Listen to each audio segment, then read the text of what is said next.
Good morning, everyone. Suzanne Taylor King here for the Productive and Prosperous Entrepreneur Coffee Chat. And we are live with one of my favorite coaches in the world, Michel. Good morning, Chris. Good morning, STK. Can I call you Thank that? you. Oh, yeah. Yeah, absolutely. Um, Thank you so much for joining me last minute here this morning. I appreciate you. And one of the things that I like the most about you is how adaptable and how just roll with the punches kind of guy you are, and how that shows up, at least for me, being having you in my circle and me being in your circle, is that you're always willing for a challenge. You're always up for a new thing. You're always ready to explore if something's going to work for you. And I love that curious mindset. And I want to talk for a second about your book, Okay. which sits right here in my little spot, and I read the daily entry while I have my coffee in the morning. And today was really about going through difficult times. And my husband and I just had a conversation about this yesterday, and I didn't read ahead, and we were having a conversation about how you handle difficult times, struggle, grief, maybe even procrastination. How you handle that is really a measure of your personality and how you show up for other things. So if you're up for reading the quote that came with it, I would love that. I would be honored. Absolutely. Yeah. Absolutely. So the title today is Crisis, and the quote is, "The measure of a country's greatness is its ability to retain compassion in a time of crisis." And that was Thurgood Marshall, Yeah. former Chief Justice, right? Yeah, I think so. I believe he was chief. He was on the panel. So, I love that. but well, I And appreciate the kind, very, very kind introduction. And as you were talking and saying those things, it reminds me that I've run across way too many people that are so rigid, right? mm, That I had a family member for a while in my life that you couldn't do things last minute. You just couldn't, right? If you planned something this weekend, it would totally ruffle their feathers and get them out of whack. And I had a situation where it was a big event in my life, and it got postponed. And they said to me, um, "You need to plan it at least 6 months out." And I went, "No offense, not your choice, not your decision. And if you can't make it, that's too bad, right?" yeah, But that kind of rigidity in my life, to your point, I grew up having to roll with the punches, right? And you coming from a military background, right, a military family, I'm mhm. sure you had to roll with the punches. One day you're going to school, next day it's, hey, we're moving here, right? Well, And I wasn't born till after my father's military okay, career, so I didn't ever have to move, but okay, it was still the mindset of being yeah. adaptable for Well, you sure. have to be ready. I mean, right? Because Yeah, life is going to throw things at you, and this is the second time, and I'm it's people like you, Suzanne, that I wrote the book for. I wow. didn't realize it, right? You don't realize why you're doing things, the reason that you do it, but Mhm. you you said this before, and you're kind of saying this again today.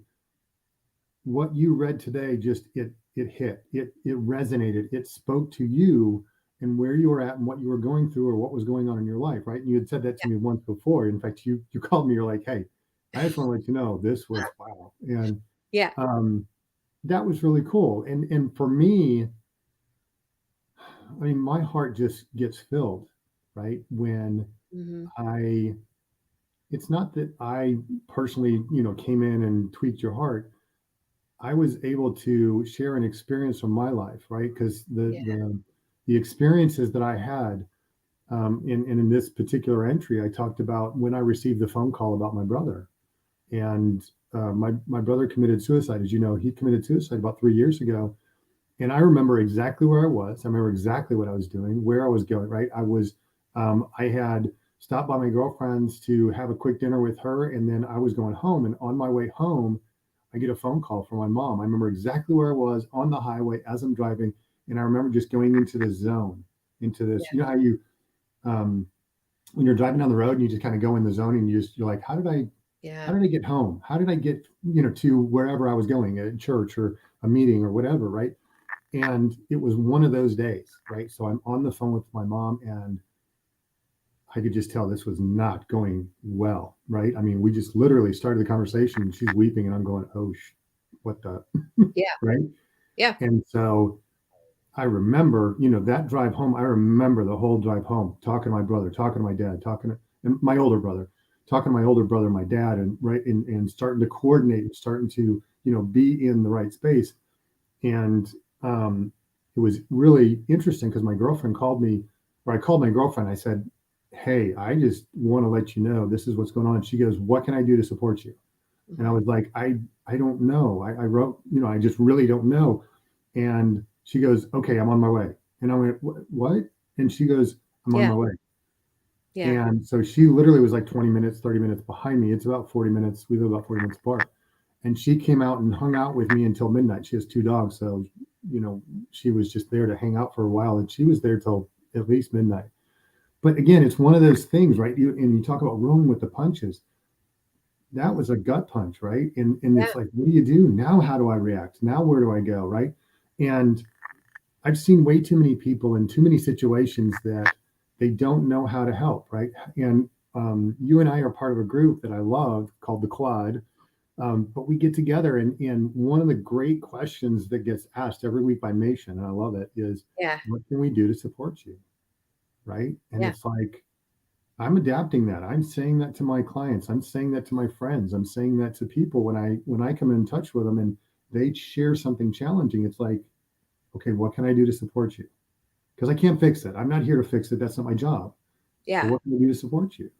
Right? Well, And I think that's well, one, that's the beautiful thing about having relationships like that, and, you know, I I remember when my mom passed away, back in '04. I had just started dating my husband, and she actually passed away while I was on the phone with her. So, uh, it like you, it's got in the zone of, like, what's happening, right into action mode, like, who do I need to call? What do I need to do? I need right, to get to Florida as soon as possible. I need a drink. Like, there were so many things rolling through my head at the right, time, yeah, and I texted my husband, and we had been dating about, 6 months, 7 months, and he literally just said, "I'm on my way."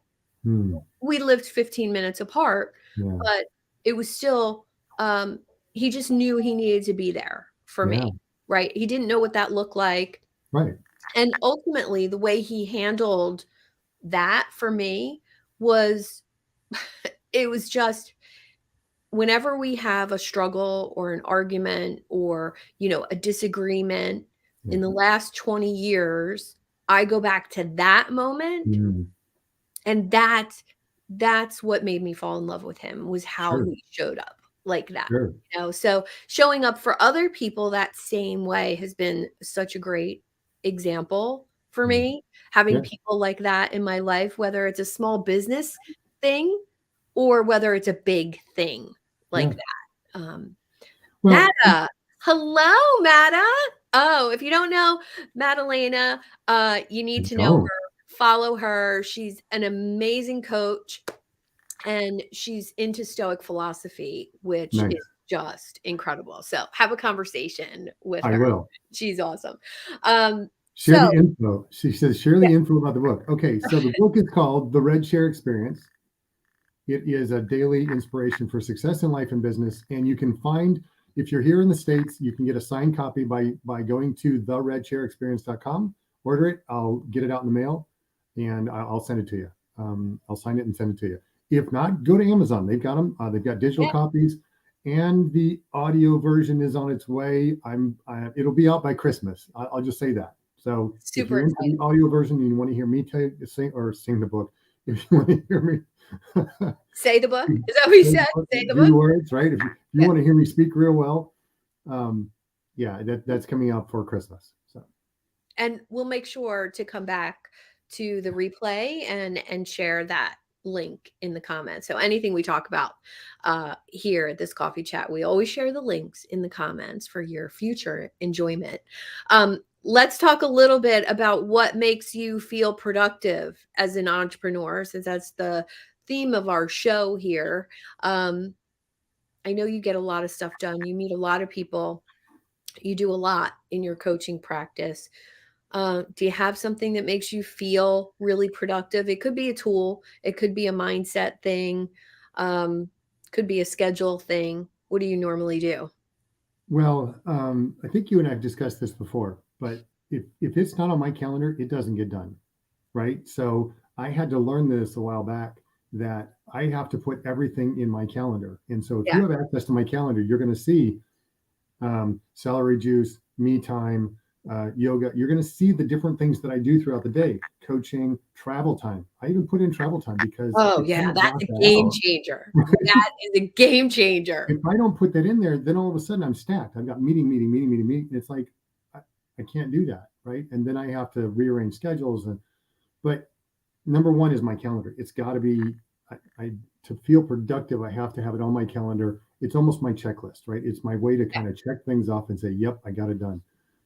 But for So me, it paper really, calendar or electronic calendar? everything is on my Google Calendar, but I have a desktop calendar that I write things on. Me And so too. Something else we have in common. I do, I have here's, I don't write much on it, but I've got my Yeah. monthly calendar and I write stuff on there and there are important things that I kind of keep track of and that kind of stuff. But the other thing to help me really, I guess, feel productive is when I am meeting with clients and when I'm having these conversations, I want to feel like they got something out of it and that we're summarizing at the end. Did this Mm. happen? Did this happen? Did we meet these goals? What's our next steps? Right, that kind of stuff. But those kind of things really they kind of help out. I mean, there's a ton of stuff, but Yeah. just a couple. Well, I like the idea of a call summary. You know, if you're talking to somebody, connecting with somebody new, or even a client that you talk to once a week, at the end, it's, what we talked about today. Okay, you're going to work on this, or I'm going to send you this. Expect an email from me within 24 hours with this, and this. If you have any questions, and I think that quality is, maybe it's almost part of that follow up or networking or truly connecting with Yeah, people. yeah, yeah. And I think a lot of times if we get in there's two different modes, and I call myself a coach, and I've been called a coach for years because of different things that I've done. But I prefer coach versus trainer. Nothing wrong with trainers, but trainers usually blow in, blow up, blow out. Mhm, Right? mhm. They come in, they do their thing, they give you, here, get my book, here, get my program, get my do this, right? Yeah. And there's nothing wrong with those. There's a place and a time for those. I don't want to be that person that comes in, speaks to 100 people, and says, "Hey, buy my program," and then runs away, right? And never gets to meet face to face or spend Mhm, one-to-one time. I prefer the one-to-ones. I prefer even some of the group, but the smaller groups like the masterminds and that kind of stuff, where we mhm. can really get down and we can dig into some things and help. And I get to see the progress, right? I get to see their progress because my why is I'm inspired to help people do what inspires them so that they may be fulfilled. Mm, And that's that's the good. key. That's That's good. that's kind of the key there though. For me, I totally stole Simon Sinek. Simon's is almost identical, but his is to change the world, right? To affect the world. And I don't think that large of a scale. I've got my own little world, if you will, and the people that I can touch, and they're here, right? And it's not just Woodstock, Georgia; it's Mhm. everywhere, right? But they're all over the place, and the people that I come in contact with, and I'm finding, as I'm sure you are, Suzanne, that I know you. Well, wait, you know Harry. Now you know Nation. Now you know, right? Now you know, and it's like, wait, how did you meet that person, right? I Yeah. mean, I know that person. How do you know that person, right?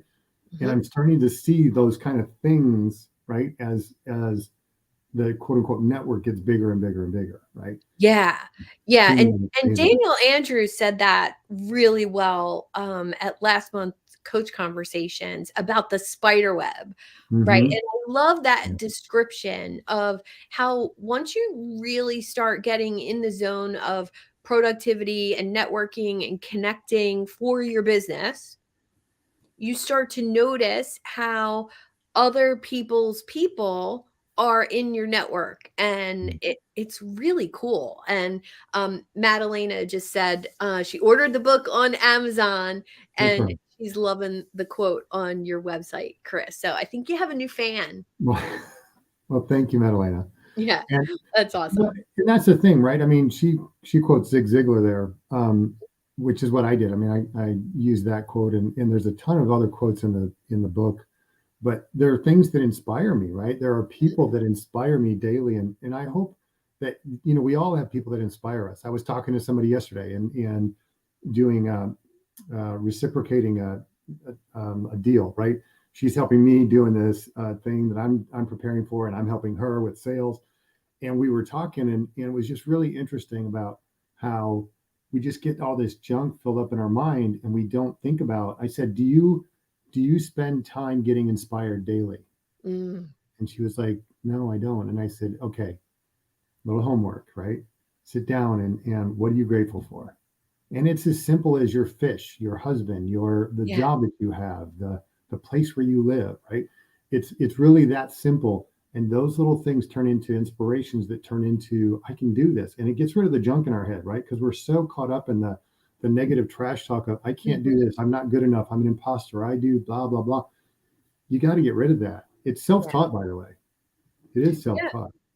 yeah. It really Somebody is. may have started it, but we finish it. Oh, we certainly do. And I think We fall hard, don't we?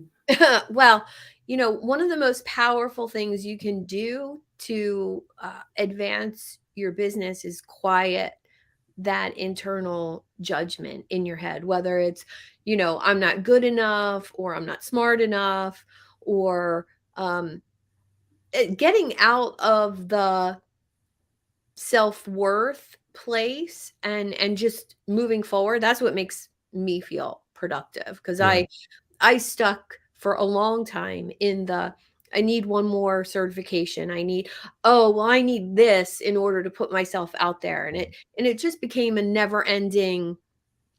I realized, oh crap, I love to learn. So that doesn't have to mean I'm not good enough, or like that I need to learn things. I just love learning stuff. I love absorbing other people's knowledge. And then if I can share that with people, that's even better. Like, Right. oh, wow, okay. Can I get paid for that? Yes, absolutely. Right. And it's really cool. Like, so Yeah.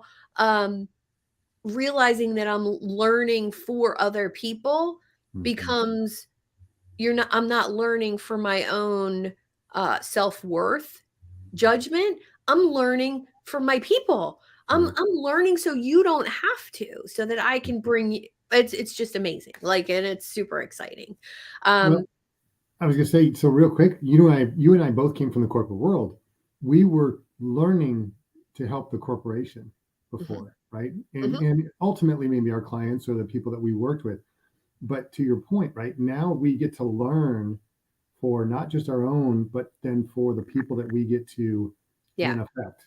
And they get to, right, and it kind of passes itself forward, if you will. You get to pay it forward. So kind yeah, of cool. yeah. um All right, so now prosperity is our second word of this Mhm. show, and it's one of my favorite words. I learned that from a coach I had for 3 years, Brian Johnson, and he used to take this list of words that began with PRO, professional, prospective, prosperous, and there was many more. And one of the things I love about the word prosperous is, for years that I thought the words prosperous, affluent, and secure had to do with money, and Mhm. they don't.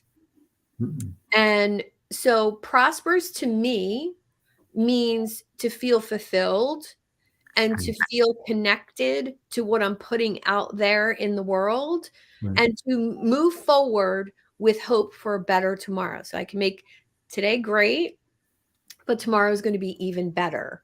Right. So I love to explain that and then ask my guests what prosperous means for you and how does that feel in your business?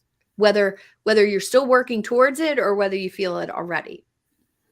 Well, it is a great question because you're right. A lot of times we think of prosperous in a monetary type of way. We think, oh, I have to make six figures or seven figures, or right, I have to make this to be prosperous.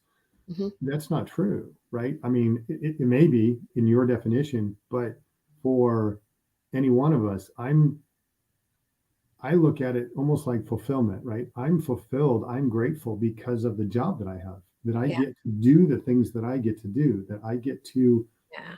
have the conversations that I get to have, right? And for me, being prosperous is knowing that I wrote a book, Mm, knowing that I have an impact on people, just simple little words, right? And why does that make me feel prosperous is because I want to know that people have an influence on me and that I have it on them. So there are mm. people that I'm obviously influenced by, right? Or that I get inspired by and that kind of stuff. I wish the same for others from me. And not that I'm some wizard and I'm some guru and I've got all this wisdom no, but I'm 56 years old. I've seen a few things, right? I've lived this particular life and I got to do these things. If I can share something with you, as Eleanor Roosevelt said, we don't have time to make all the mistakes on our own. Learn from somebody else, right? Oh, I'm I love that. paraphrasing. Yeah, I'm totally paraphrasing, but that's the gist of it was we don't have time to go through and live all these mistakes out. We must learn from others if we really want to prosper, if we want to get ahead, if we want to right move forward. And so yeah, for me, it's like you said, it's having influence with others. It's being out there in a place where hey, I'm going to make mistakes and I've said some stupid stuff and I've done some stupid things and that's yeah, okay. And but that keeps me grounded, right? That also keeps me, hey, I'm not some whatever, right? I'm not this particular person that everybody looks to and goes, yeah, he has 10 million followers. No, I don't. yeah. So I it well, is. I learned 2 things from you just then that we're the same age, which I didn't know that. So that's pretty cool. What? Um, What? and closer to 60 than I am to 50. Oh my god. Right? And, Mm, um, one of the other things was that, inspiring others doesn't have to be on this giant grand scale. And I talk about likes and follows all the time, because in my early days of coming into the online space, I thought that's what it was about. Get likes and follows and you'll make money. And it wasn't until many years later that I gave up on that. mm, Like everything I tried didn't work. And because I was going for the like and the follow, being like everyone else, saying what everybody else was saying who was getting likes and follows. right. And it wasn't until I could stand in my own personality and quirks, all the things, right? Yeah. That likes and follows happened in a different way. And Right. that's creating community, creating a tribe of people, and then having inner circle connections like Yeah. you and Mation and Paula and all the other people that we come in contact with. I love it. Um, Yeah, so and that's where you get the different connection, like you were talking about. Sorry, but yeah, you're right. It's about the different connection. Likes and follows are to be popular. We're not here to be popular. We're here to make an impact, right? We're here yeah, to make a difference, and that's what we need to do, right? That's where we need to be so that we can see those things or have those things come through, right? yeah, And so you're right. When we get away from that, oh, I have to have so many likes, I have to have so many follows, I have to have so many. what's interesting is I put a post out yesterday, and I tagged a number of people, and it's for this event that I'm going to do, that I'm helping to host and facilitate. But what was interesting is, overnight, I got like an extra 300 people to view the post itself, Mhm. and an extra 12 people that viewed my profile, right, on LinkedIn. And Wow. I was just like, oh, that's interesting. And there were like people I don't even know, right? I mean, I'm Yeah. like, who are these people and where'd they come from? But it was like, but right, we start to see, as we were talking about earlier, the connections, right? And they start to spider out, and they start to, Mhm. go out into these reaches that you're like, how did I, how did I meet that person, or how did that Yeah. person find me, or I mean, so there's so many different things, and it's kind of cool to see how this really reaches out there, right? And Mhm. how the your effect really is this fine line. And it doesn't have to be some deep like, or 10,000 likes. It could be you get 6 likes, but they were all people that connected with you, Yeah. resonated with what you had to say or what you shared. Yeah, and I think that's the perfect segue to that's why I have a community. Yeah. Like, that sole reason right there, from, likes and follows, random people, to being super intentional and Yeah. creating the people who like and follow you. And Right. it's a skill. I realize it's a skill now. I didn't before. And developing that skill, curating those people, and honoring the fact that I know how to do it. And, hmm, wow, that was huge for me. Yeah. And just stepping into it and saying, I'm a community founder because I know how to do this, and I'm going to do it at scale with people who matter, like you. Thank you. Thank you. Thank you, Coach Chris. Um, oh, I love your mug. So I always say, show me your mug, since we're here for a coffee chat. Today, I found a mug that's keeping coffee warm Nice. today. Yeah. Um, and I didn't even know I had this. So I don't I've got about 10 of those. You want one? I'll send it to you. no, no more. No more mugs, no Yeah. more water bottles. No, none of it. Yeah. We're cleaning house. We're cleaning house. My daughter gave me this years ago, and it's my alma mater. It's the Uh-huh. University of Illinois, but I loved it. This, if I'm drinking something hot or something cold, this is I my love it. travel mug, and I've had this thing for probably, I don't know, 5 years now, Wow. and I love this thing, and yeah, it's I love it. wonderful. Well, I'm putting my coffee in this from now on after the first cup, because then it stays warm instead Hmm. of, me drinking cold coffee at 10 Right. o'clock, which is awesome. Well, Chris, thank you so much. You're going to come back and drop those links Yes. in the comments here on LinkedIn. I'll put them on Facebook and YouTube as well, because we're live in 3 places today for the Productive and Prosperous Entrepreneur Show. Thank you so much for joining me. And I look forward to your upcoming event, and more gratitude, and more morning inspiration. Thank you so much. Thank you, Suzanne. Have a You're great welcome. day. You too.